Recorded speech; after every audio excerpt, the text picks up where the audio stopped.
Como ya he expresado en varias ocasiones antes, uno de mis personajes de cómic favoritos, por no mencionar el metaverso que lo involucra, es sin lugar a dudas, Batman. Sin embargo, afortunadamente tuve el cerebro y las ganas de preguntarme en mi niñez si había algo más, nuevas aventuras, nuevos personajes, otro superhéroe que no fuese el murciélago. En mi niñez seguramente leí algo de Superman, pero nunca consiguió atrapar mi atención realmente. Los años pasaron, y no conseguí hallar a alguien que pudiera entretenerme tanto o más que el cruzado de la capa a lo que historia de TVO se refiere. Pero entonces encontré a Spider-Man y algo hizo clic. Me causa un poco de risa tonta el hecho de que no lo conociera a través del papel. De hecho, entré de lleno al mundo del Hombre Araña gracias a su película en la pantalla grande, a comienzos de la década del 2000, de la cual voy a hablar a continuación. Dirigida por Sam Raimi e interpretada por Tobey Maguire, Willem Dafoe, Kristen Dunst, James Franco, J.K. Simmons, Rosemary Harris, Cliff Robertson, entre otros. El largometraje presenta la primera aparición de Spider-Man, revelando tanto su origen como sus primeros pasos en su carrera de superhéroe, además de adentrarse también en la vida personal de Peter Parker, sus problemas, su camino del héroe y el principio de su romance con Mary Jane Watson, una chica del instituto de la cual lleva enamorado desde la niñez. Pudiendo considerarse un año 1 para el metaverso del personaje en esta saga, también contemplamos la llegada del Duende Verde y su maldición entre comillas, producto de un experimento fallido de Oscorp a manos de Norman Osborn. Este proyecto fallido desencadenó un trastorno de personalidad en Norman, naciendo así el Duende, la locura personificada de este y el primer gran villano para el trepamuros. En un lugar más secundario, tenemos a J.J. Jameson, el infame editor del Daily Bugle, quien gracias a la llegada de Spider-Man consigue darle una reputación a su periódico, aunque sus reportes sobre el arácnido sean en su mayoría difamaciones contra el héroe. Un gran poder conlleva una gran responsabilidad, esa es la mítica frase que popularizó hasta el hartazgo esta cinta, y no es de extrañar considerando su poderosa escena final y el desarrollo de Peter Parker a lo largo de toda la cinta. Comencemos primero con las cosas buenas para variar. En primer lugar, la historia de por sí parece un cómic en movimiento, una historieta convertida en película, literalmente. Es sabido por varios que Sam Raimi es un gran fanático de la época dorada de Spider-Man, y se puede notar a lo largo de todo el filme, desde la épica secuencia de inicio hasta el último balanceo del arácnido por Nueva York. Existen muy pocas películas que tengan un ambiente comiquero casi al 100% de principio a fin, y esta obra consiguió hacer eso en una época donde la moda de superhéroes en el cine ya se encontraba extinta, en parte gracias a los trabajos de Joel Schumacher con Batman. De hecho, gracias a esta película y X-Men es que las productoras de Hollywood decidieron volver a atreverse con este género, y actualmente vivimos en un año en el cual veremos a la Trinidad en acción, al Suicide Squad, y a la Piscina de la Muerte. En segundo lugar, la excelente y memorable banda sonora de Danny Elfman, el mismo sujeto que formó la música definitiva de Batman, repitió la jugada con Spider-Man, y le salió de lujo. Todavía nadie ha conseguido superar la interpretación de Elfman con el arácnido, excepto tal vez el sorprendente Hombre Araña. Toda la música es gloriosa, especialmente el tema del Duende Verde y el tema principal de la película, son tan buenos estos temas que literalmente los han reusado en algún momento de las dos continuaciones. En tercer lugar, el desarrollo de Peter Parker. Una de las mejores características que tienen los TVOs de Spider-Man es que en muchas ocasiones han desarrollado de diferentes maneras a este personaje, en muchos aspectos. Juventud, vejez, extrovertido, serio, entrañable, arrogante, es un aspecto en el cual notoriamente supera a Batman y a la gran mayoría de superhéroes existentes, pues pocos han mantenido un desarrollo como el de Parker a lo largo de su existencia. Valga la redundancia, pocas películas han ofrecido desarrollos buenos o interesantes como los de Spider-Man, aunque la primera en hacerlo entre comillas fue Superman de Richard Donner. Ojo, hablo solamente del desarrollo efectuado por la trilogía de Sam Raimi, las dos entregas de Mark Webb estaban demasiado ocupadas desarrollando la relación amorosa entre Peter Parker y Gwen Stacy. En cuarto lugar, el personaje del Duende Verde y Norman Osborn. Es cierto que en ocasiones Willem Dafoe literalmente se pasa de verga en la sobreactuación, yo lo sé, tú lo sabes, sin embargo y dejando eso de lado, es sin lugar a dudas el villano que más huella ha dejado en esta saga, tanto a Peter Parker como a su propio hijo, Harry Osborn. Me explico.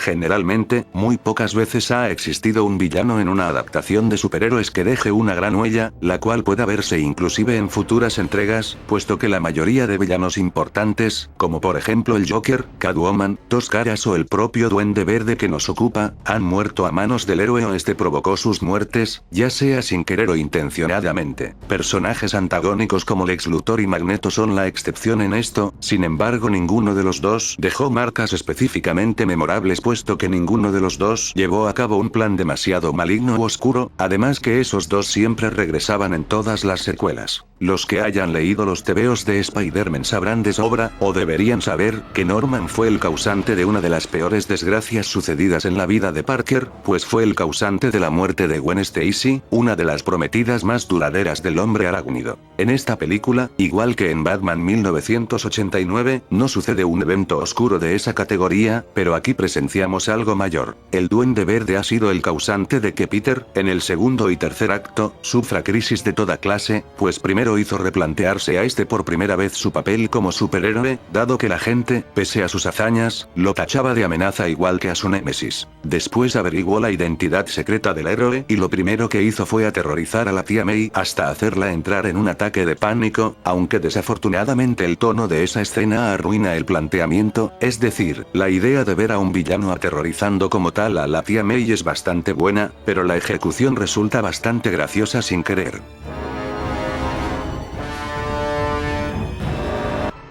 Danos nuestro pan de cada día, y perdona nuestras ofensas como nosotros perdonamos a los que nos ofenden. No nos dejes caer en la tentación y líbranos.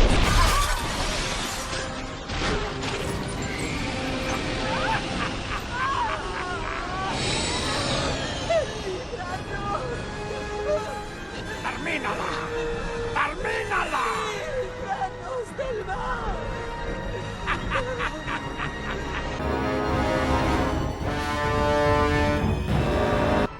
Danos nuestro pan de cada día, y perdona nuestras ofensas como nosotros perdonamos a los que nos ofenden. No nos dejes caer en la tentación y líbranos.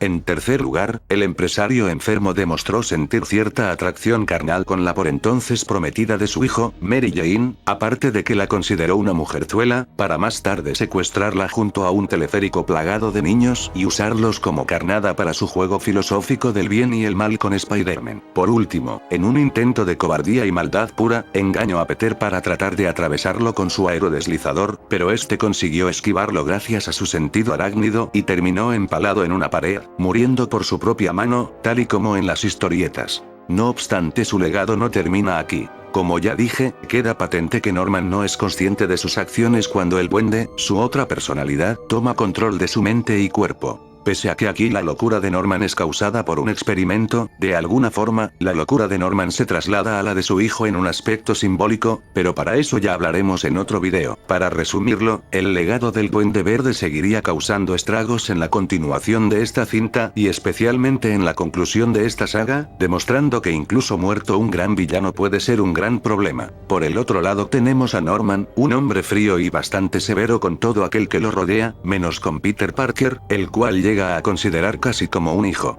Podría decirse que este personaje comenzó en parte la moda del villano que no es malo al 100%, es decir, un villano más humano. Pese a que ese concepto se explota en esta película de manera bastante pequeña, se explotaría en futuras películas del género y especialmente en Spider-Man 3. La relación Norman/Harry es bastante trágica y deprimente, casi al nivel del personaje de Mr. Freeze en la serie animada de Batman de los 90. Quiero decir, en la película se muestra que, pese a que es bastante severo con él, simplemente desea que su hijo sea un hombre hecho y derecho ya que se encuentra en la edad del pavo, además que su labor como empresario y científico lo mantiene bastante ocupado y estresado, acompañado de la amenaza constante de que van a cancelar sus experimentos. Norman Osborn es simplemente un hombre estresado. El momento culmen de esto se manifiesta en el lecho de muerte de Osborn, pues antes de morir consigue controlar la personalidad del duende y le pide a Peter que Harry jamás en su vida sepa sobre su carrera criminal, y Peter cumpliría su palabra por lo menos por un largo tiempo. Es bastante desolador que lo último en recordar y manifestar Norman en su muerte sea su hijo Harry, demostrando que él realmente lo quería, solo que a diferencia de tía May o el tío Ben, nunca supo realmente cómo educarlo y amarlo dado que su trabajo y empresa lo habían consumido casi completamente. Quizás, con otro tono y un poco más de historia, el Duende Verde se habría convertido en uno de los villanos más maquiavélicos y a la vez trágicos por igual jamás vistos en el género cinematográfico de superhéroes, pero de todas formas es un gran villano para la película.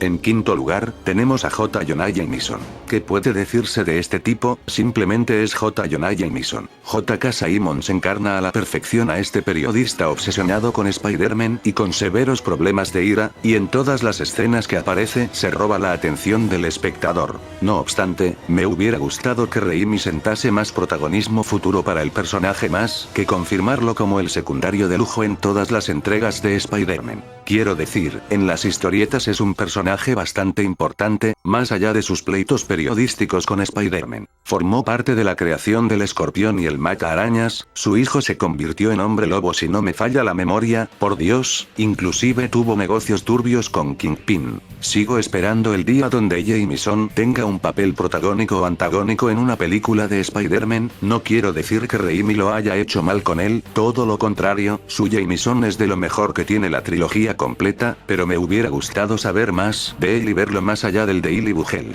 En sexto lugar, el enfrentamiento final en la mansión abandonada entre Spider-Man y el Duende. Esa pelea fue literalmente la primera vez en nuestras vidas que vimos como un villano hacía pedazos, literalmente, a un héroe. Ocurrió antes de la llegada de Bane o Kingpin al género, y fue tanto innovador como sorpresivo. En una secuencia trepidante y sin música, contemplamos como el villano golpea brutalmente al arácnido y domina el enfrentamiento en cuestión de segundos. De hecho, Raimi declaró en una ocasión que le hubiera gustado hacer la pelea más sangrienta y cruda de lo que fue, pero de haberlo hecho la calificación de la película habría cambiado y tuvo que aflojar un poquito el tono de la escena. Esta escena hizo replantear a varios cómo sería entonces un enfrentamiento entre Spider-Man y Kingpin o contra Kraven el Cazador, pero por desgracia, todavía no tenemos respuesta. En séptimo lugar, los primeros 40-50 minutos. Como ya hiciera en su ocasión Superman, o como haría más tarde Batman Begins, esta película centró los primeros 40-50 minutos en la evolución inicial de Peter a Spider-Man, viendo cosas como el primer diseño de su traje, la muerte de su tío, la caza de este con el asesino de su tío, la famosa picadura de araña, el nacimiento y primer ataque del Duende Verde, el primer balanceo de Spider-Man, entre otras escenas memorables. Es una técnica bastante peligrosa ya que 40 o 50 minutos son demasiado tiempo, y de efectuarse mal, podrían aburrir al espectador, pero en mi opinión, quizás por algunas pocas escenas, el primer acto de la película consigue entretener de principio a fin, además que la música ayuda mucho. Existen otros pequeños detalles que me gustaron también, como mostrar lo suficiente y necesario de la vida escolar de Parker, sus diseños preliminares del traje, en la misma secuencia donde Peter fantasea con maravillar a Mary Jane comprando un coche, considerando que es un joven marginado y tímido, identifican bastante sus escenas como el tímido Peter Parker junto a Mary Jane. Pero ya fue suficiente, es hora de hablar de lo malo, lo que no me gustó y viceversa. Primero, pese a que la historia y tal es interesante y entretiene, ciertas escenas sufren demasiado del efecto Adam West. Es decir, en algunos momentos, pareciera que estamos viendo un episodio de la serie sesentera de Batman, pero más que nada me refiero a los diálogos. Algunos suenan bastante atrasados a la época, por no decir ridículos o rozando lo vergonzoso, pero afortunadamente no son demasiados. Segundo, el traje del Duende Verde.